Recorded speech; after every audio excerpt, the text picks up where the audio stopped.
Doctor, what should a doctor know about malpractice insurance when they're searching for their job? Well, they should know that there's different types. Every contract you sign will say malpractice insurance covered. But if you have the wrong type, you could wind up in trouble. The first one is called occurrence. And occurrence malpractice insurance means if an event happens and a lawsuit is filed within the statute of limitations, you're covered. End of story, no more discussion, no problem. There's another one called claims made, and that's a little more complicated. Claims made is a short-term policy.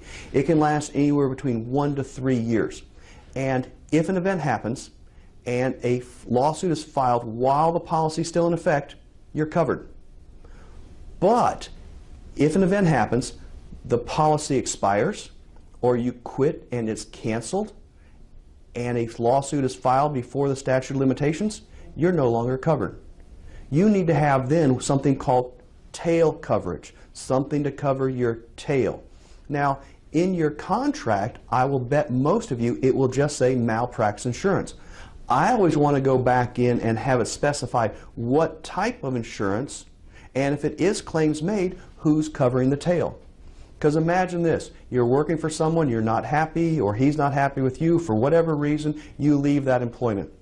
You come to me looking for a job. First thing I'm going to ask you is, why did you leave? You're going to tell me some good story. And then next question I'm going to ask you is, what type of malpractice insurance did you have? And typically you're going to say, I really don't know. And I'm going to make you go back and find out. And you're going to come back later and you might say, well, you know what? I had a claims made policy.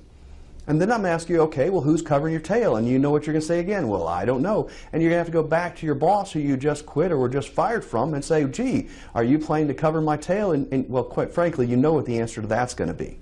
So it has to be in the contract that you either have occurrence or claims made with tail coverage provided. Tail coverage can be very, very expensive. Family medicine in the state of Texas, about $40,000. And it's cash. We don't want credit problems, we want cash. If you were OB/GYN in New York City, about $260,000. So before you could even start practicing, someone would have to come up with those sums of money to cover your tail before a new employer will take you on. So knowing these three types is very important, and making sure that on your contract it specifies which type you have, and if you have a claims made policy, who's covering your tail.